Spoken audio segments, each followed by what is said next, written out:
ब्रिजमोहनपुर नाम के एक गांव में लोग काफी शांति से रहते हैं। उनका कारोबार होता है आसान और लोग होते हैं काफी साधारण। उसी एक सुबह की पहली रोशनी में नीम के पेड़ के नीचे वाली बेंच जहां हर कोई बैठता है, पर इस चमक के साथ आया होता है एक कड़वा सच। रामू वहीं से निकल रहा होता है और जब उसकी नजर पे ये लिखावट पड़ती है तो वो बेचारा कंफ्यूज होता है थोड़ा। ये बेंच को क्या हो गया? नया पेंट और यहाँ लिखा है वीआईपी रिजर्व्ड।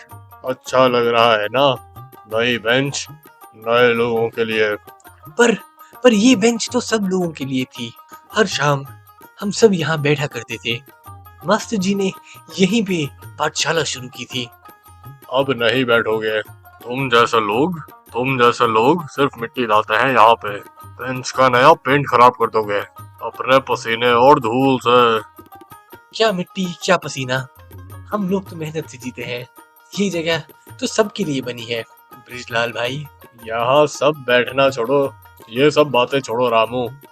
जमाना बदल गया है। अब इज्जत मिलती है पैसों से, कपड़ों की सफाई से और किसकी जेब में कितना है उससे। तुम्हारे जैसे लोग इस चमच के लायक नहीं है।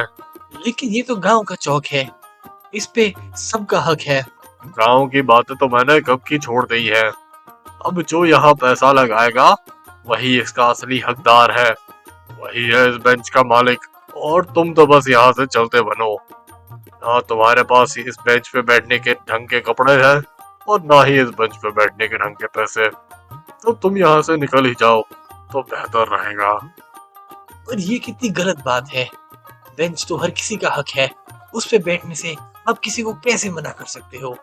तू यहाँ से निकलता है या पुलिस को बुलाऊं? चल भग जा यहाँ से। ये बोल के ब्रिजलाल रामू को वहां से भगा देता है। पेड़ गांव में और कोई पेड़ नहीं होता तो बेचारा रामू धूप में भटकता है और अपने पुराने दोस्त श्याम से मिलता है। श्याम को भी बेंच की बात अभी ही पता चली होती है। और रामू, क्या हाल है? आज चौक से भाग गए क्या? क्या करता, ब्रिजलाल ने सबके सामने कह दिया बेंच मेरे जैसे लोगों के लिए नहीं है। मेरे कपड़े गंदे हैं और मुझे पसीना आता है। ये बोल के उसने मुझे वहां से भगा दिया। उसने ये कहा कि पेंट खराब हो जाएगा। हाँ यार, मेरे साथ भी ऐसा ही उसने बोला। कल बैठा था मैं बस वहाँ कल तो मैं बस वहाँ बैठ के पानी पी रहा था। बोला उठ जा यहाँ से, ये वीआईपी जगह है, यहाँ सिर्फ अमीर लोग आते हैं, तुम जैसे गरीबों के लिए कोई जगह नहीं। और सब लोग चुप थे। किसी भी गांव वाले ने कुछ नहीं बोला। मेरा दर्द सिर्फ मैं ही समझ पाया। हाँ हाँ, सब देखते ही रहे। उनके पास पैसा भी है और कुछ नेता लोगों से सेटिंग भी, लेकिन इसका मतलब ये तो नहीं ये उस बात का गलत फायदा उठाए।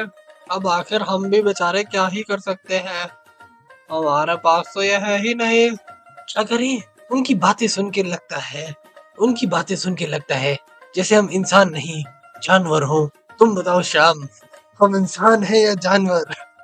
नहीं, तुम ठीक कह रहे हो, है तो हम इंसान ही, पर हम में से बोलेगा कौन? वो तो हमारी बात सुनने ही नहीं वाले। सुनने नहीं वाले तो उन्हें सुनानी पड़ेगी बात। मैं देखता हूँ कि वो कैसे नहीं सुनेंगे। याद है मास्टर जी ने कहा था कोई भी इंसान बड़ा है छोटा नहीं होता, बस उसकी सोच होती है या तो बड़ी या छोटी। तुम तो एकदम ठीक कह रहे हो, पर हमारी बात सुनने कौन वाला है?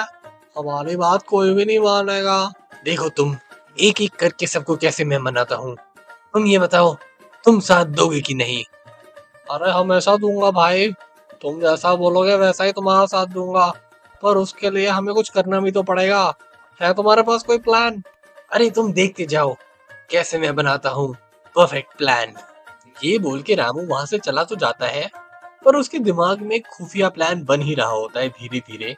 पर उसके दिमाग में एक प्लान बन ही रहा होता है जिससे वो ब्रिजलाल को सबक सिखाने वाला था। दोपहर की गर्मी में वो और चलता है और वहां कुछ और लोग खड़े होते हैं पसीने में, जिनको भी बेंच पे बैठने से मना कर दिया गया होता है। बेचारे गर्मी में तपे थक रहे होते हैं, पर उनको एक सीट नहीं नसीब होती। रामू बेटा इधर आ, थोड़ा बैठ तो जा। अरे नहीं, बैठ नहीं सकता, बेंच बिक गई है। बेटा, दर्द के समय में चुप रहना अच्छा नहीं होता। क्या सोच रहा है तू, हमें भी तो बता। वही बेंच, वही ब्रिजलाल और वही बेइज्जती। मेरे मन में वो बात चले ही जा रही है। अरे बेटा, हम तुम्हारी बात से सहमत हैं। ब्रिजलाल ने तो सिर्फ बेंच ही नहीं छीनी, पूरे गांव का अधिकार छीन लिया। सब में ऊंच नीच का भेदभाव करने लगा है वो, और हमारी यादें, हमारी जगह, सब कुछ छीन लिया है उसने। वहीं पर तो मेरा मर्द बच्चों को लिखना पढ़ना सिखाता था। हाँ, ये बात तो पता है मुझे। पेड़ के नीचे की पाठशाला, वहीं से मैं पला बढ़ा हूँ। पर अब वही बेंच बिक चुकी है, और वो भी किसे? ब्रिजलाल को। अब लगता है कि ब्रिजलाल ही राजगद्दी बन गया है, किसी को भी पास नहीं जाने देता। मेरी छोटी बेटी मुन्नी गई थी वहाँ, उस बेचारी को बहुत ज्यादा धूप लग रही थी, उसे तो एक थप्पड़ मार दिया उसने। कहने लगा, गंदे लोग, गंदी सोच, मेरी बेंच खराब कर देंगे। कितनी बदतमीजी की बात है ये। किसने दिया उसे ये अधिकार? हमारी खामोशी ने। हमें चुप रहने की आदत पड़ गई है। पर बेटा, अगर तू बोलेगा तो लोग सुनेंगे। तू कभी डरने वालों में से नहीं था। वो तो मैंने कभी डरना सीखा ही नहीं, पर मेरी आवाज कौन सुनेगा? हर आग एक चिंगारी से ही जलती है रामू। तू चिंगारी बन जा, पूरा गांव तेरा साथ देगा। आप सही कहते हो, एक बार कोशिश करके तो देखता हूँ मैं। ये बोल के रामू के मन में एक नया विश्वास पैदा होता है कि क्या पता वो गांव को ब्रिजलाल के इस कोट से बचा पाए। अगले दिन शाम के वक्त नीम के पेड़ के नीचे हल्की सी हवा चल रही होती है, जहां रामू पहुंच जाता है ब्रिजलाल से मिलने, उस ब्रिजलाल से बात करने के लिए कि एक बार कुर्सी सबको देखे दे, कि एक बार बेंच सबको देखे तो देखें। ये बेंच सबकी थी ब्रिजलाल, गांव की थी। हर एक की इस बेंच से बहुत यादें जुड़ी है। अच्छा, तो तुम ये बताओ रामू, अगर गांव वालों को इससे इतना ही लगाव था जितना मुझे इससे है, तो गांव वालों ने इसे संभाल के क्यों नहीं रखा? पूरे गांव में इतनी गंदगी होती है, सबने बेंच सड़ा दी थी, और तुम लोगों की वजह से मुझे ही पेंट करना पड़ा। तुम्हें पता है इसमें मेरा कितना खर्च हो? तो पेंट के पैसे गांव वाले भी दे देते, इसमें बड़ी बात क्या है? बड़ी बात है कि गांव वालों को बेंच रखना नहीं आता। अब तुम लोग अगर बेंच पे गंदगी फैलाओगे और मैं साफ करूंगा, तो हर बार गांव वाले पैसे तो नहीं देंगे इस बात की। बेंच सबकी है, बेंच सबकी है, तो सब उसे गंदा क्यों करते रहते हैं? मैं तो बस ये चाहता हूँ कि बेंच साफ रहे, और इसलिए मेरी देखरेख में रहे। पर ये तो भेदभाव करना हो गया, और भेदभाव करना गलत बात है। पेंट करने से तुम्हारी इज्जत नहीं बढ़ती, और तुम सोचते हो हर रंग सिर्फ उसी का होता है जो उस पे पेंट करता है। ज्यादा मत बोल रामू। अगर बेंच पे बैठा है तो पैसा दो चुपचाप, वरना चलते बनो। तुम लोगों की जगह यहाँ नहीं है। तो क्या तुम जैसे लोग डिसाइड करेंगे कि कौन बैठेगा इस बेंच पे? जो पैसे देता है वही बैठता है, ये बात साफ है। इसे अपने मन में बैठा ले, और अगर मेरी बात समझ नहीं आई तो मैं अगले दिन तुझ पे ट्रक चलवा दूंगा। फिर हो जाएगा दूध का दूध और पानी का पानी। चलो, ब्लैकमेल करते हो तो मैं भाग ही जाता हूँ, पर याद रखना, एक दिन मैं बदला लेने जरूर आऊंगा। अबे जा जा, तेरे जैसे मैंने बहुत देखे हैं। तुम लोग बेंच को सिर्फ गंदा करना जानते हो, और मैं बेंच को साफ रखना, इसलिए मैं रहता हूँ बेंच पे बैठने के लिए पैसे। ये बोल के ब्रिजलाल बेंच को सिर्फ अमीर लोगों के लिए रखता है। उसके मन की बात साफ होती है, और अब गांव वालों को भी पता होता है कि रामू जैसे लोगों को दबा दिया जाएगा अगर वो लोग ब्रिजलाल की बात ना सुने। गांव में शांति फैल जाती है, और फिर से बात यही होती है कि अब बेंच पे जो बैठेगा वो देगा पैसे।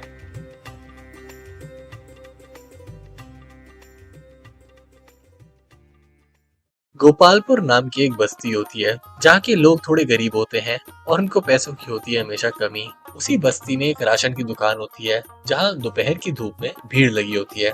गोपाल एक कमजोर सी थाली लेके लाइन में खड़ा होता है। मुंशी हरिराम, गांव का राशन डिस्ट्रीब्यूटर, हमेशा की तरह अमीर लोगों को भर के बोरा दे रहा होता है, और गरीब लोगों को आधा आधा। नमस्ते मुंशी जी, अम्मा की तबीयत ठीक नहीं चल रही है। 2 दिन से बिस्तर पर पड़ी हुई है। कुछ भी नहीं बना घर में। जरा आज पूरा राशन मिल जाता तो बहुत अच्छा होता। अब भला अम्मा की बीमारी भी राशन की दुकान की जिम्मेदारी है क्या? तो पहले भी आया था ना। अब फिर सेम कहानी। लोगों का टाइम बर्बाद मत कर। चल निकल यहाँ से। मुंशी जी, मैं झूठ नहीं बोल रहा। पिछले हफ्ते भी आधा राशन दिया था। उसी से गुजारा किया है। अब और संभालना मुश्किल है। आपने तो सेठ जी को 2 बोरी दी है। उनके घर में तो सिर्फ 3 लोग हैं। सेठ जी टैक्स भरते हैं, गांव की उन्नति में योगदान करते हैं। तू क्या करता है? दिन भर इधर उधर घूमता रहता है बिना काम के। मैं काम ढूंढ रहा हूँ, पर आपका तो फर्ज है कि आप सबको बराबर राशन दें। गरीबों के साथ ऐसा भेदभाव क्यों? तू मुझे फर्ज सिखाएगा? ये राशन मेरी जिम्मेदारी है और मैं जानता हूँ किसको कितना देना है। अब ज्यादा बकवास मत कर। मुंशी जी, हम भी तो इंसान ही हैं। पेट तो सबका होता है, भूख सबको लगती है, अमीर हो या गरीब। चल लाइन से हट। तेरे जैसे रोज आते हैं, कल कोई नई कहानी लेके आ जाएगा। अच्छा नाटक करता है तू। ये बोल के मुंशी हरिराम गोपाल को वहां से भगा देता है। बेचारा गोपाल फिर से आधा राशन लेके घर वापस जाता है। घर जाते जाते एक छोटी सी छतरी के नीचे गोपाल और उसका दोस्त राजू बैठकर बातें कर रहे होते हैं। राजू के पिताजी, जो कभी हरिराम के साथ काम करते थे, अब बीमार हैं और उस बेचारे को भी आधा राशन मिलता है। भाई, आज फिर मुंशी जी ने सिर्फ आधा राशन दिया। अम्मी रोटी के बिना ही सो गई कल। पास में कुछ भी नहीं बचा। मेरा भी हाल अलग नहीं। दादी की तबीयत खराब है। डॉक्टर ने कहा है कुछ दिन प्रोटीन वाली चीजें खिलाओ। मैं राशन लेने गया तो मुंशी जी ने मुझे भी कहा, तू कुछ ज्यादा ही बोलता है। आधे चावल देके बोलता है यही मिलेगा सबको। पर तुम्हारे पिताजी तो हरिराम के पास काम करते थे। उन्होंने तो हमेशा समर्थन किया है उनका। हाँ, सोचा था सिस्टम ठीक है। सोचा था मुंशी जी ईमानदार हैं। पर जब खुद पे बीती तो समझ आया ये सिर्फ अपनों के भले के बारे में सोचते हैं, दूसरों के बारे में बिल्कुल नहीं सोचते। तो क्या करें? चुपचाप सहते रहें क्या? नहीं, तू लड़ रहे गोपाल। तेरे जैसे किसी को एक ना एक दिन तो खड़ा होना ही पड़ेगा। हर बार चुप होते रहे तो कुछ सही नहीं हो पाएगा। पर मेरे बोलने से क्या होगा? हर कोई तो डरता है उनसे।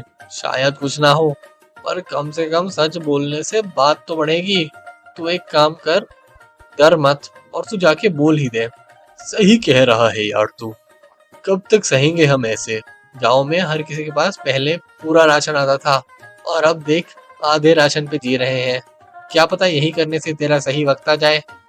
बस हम हिम्मत बनाए रखेंगे तेरे लिए। राजू से बात करने के बाद गोपाल को थोड़ा हौसला तो आता है कि उसको सही कदम उठाना चाहिए और लोगों से बात करनी चाहिए। गोपाल जाता है गांव के कुएं के पास, जहां सारी महिलाएं पानी भरने आती हैं। गोपाल बाल्टी लेके खड़ा होता है। वहां एक महिला शांति उससे बात करने लगती है। अरे गोपाल बेटा, परेशान लग रहे हो, सब ठीक तो है ना? क्या बताएं दीदी, राशन लेने गया था, फिर वही आधा मिला। अम्मा की तबीयत भी खराब है और मुंशी जी को कोई फर्क नहीं पड़ता। वो हरिराम गरीबों से सबसे ऐसी बात करता है। मैं भी रोज देखती हूँ। कल सीमा की माँ आई थी, बेचारी के घर में सिर्फ 2 रोटी बची थी, फिर भी हरिराम ने उसे डांट दिया। सब चुप रहते हैं, कोई कुछ बेचारा बोल नहीं पाता। भूख इंसान को कमजोर बना देती है, आवाज दबा देती है। लोग बोलना चाहते हैं, डर जाते हैं, सोचते हैं कि कुछ बदलेगा ही नहीं। पर कुछ तो करना पड़ेगा। हर घर में दुख है, लेकिन कोई बेचारा बोलता ही नहीं। मुंशी जी से सब डर जाते हैं। तुमने बोलना शुरू किया है ना, ये भी कुछ कम नहीं। कभी कभी एक आवाज पूरे गांव की आवाज बदल देती है। क्या आपको लगता है कोई मेरी बात सुनेगा? शायद या शायद नहीं। पर अगर लोग कुछ बोलेंगे नहीं तो हरिराम मुंशी जी जैसे लोग हमेशा ही चलते रहेंगे। तुम्हारे जैसे लोग ही कहानी बदल सकते हैं। मैं कोशिश करता हूँ दीदी, आपका आशीर्वाद बना रहे। ये बोल के गोपाल वहां से निकल जाता है। अगले दिन मंदिर के सामने शाम के वक्त गोपाल मुंशी हरिराम से फिर से मिलता है एक बार। आज उसके चेहरे पे डर नहीं, बस थोड़ी थकान होती है। मुंशी जी, एक बात करनी थी। इस बार चुप नहीं रहूंगा। अरे भाई, अब क्या हो गया? अम्मा अभी भी बीमार है क्या? आप सबको आधा राशन देते हो, गरीबों के साथ भेदभाव करते हो, सेठ जी को बोरी भर के देते हो और हमारे लिए सिर्फ आधी मुट्ठी भी नहीं। ये कौन सा इंसाफ है? अबे तू मुझे सिखाएगा इंसाफ? मुझे पता है किसकी जरूरत कितनी है और क्या है। तू बेकार में हंगामा मत कर, वरना तुझे भी ठिकाने लगाना पड़ेगा। हंगामा नहीं मुंशी जी, सच कह रहा हूँ। आपके कारण गांव के बच्चे भूखे सो रहे हैं। लोग चुप हैं, इसका ये मतलब नहीं कि वो समझते नहीं क्या चल रहा है। तो जा फाइल कर दी कंप्लेंट, देखते हैं क्या होता है। सिस्टम भी मुझे जानता है, तेरे जैसे हजार आए और गए। शायद सिस्टम नहीं सुधरेगा, शायद कुछ नहीं होगा, पर कम से कम मैं खुद से झूठ तो नहीं बोल रहा। तू बेकार आदमी है, तुझ में दम होता तो तू कुछ बन जाता। ये ड्रामा बंद कर और चल जा यहाँ से। एक दिन सब बोलेंगे मुंशी जी, तब आप जैसे लोग चुप हो जाएंगे। तब की तब देख लेंगे। अभी निकल यहाँ से। मैं तो बोलूंगा और देखना, एक दिन पूरा गांव भी बोलेगा। ये बोल के गोपाल वहां से चला तो जाता है, पर सिस्टम पूरा मुंशी जी के साथ ही होता है। ना गांव में कुछ बदलता है और ना ही गरीबों को राशन मिलता है ढंग से।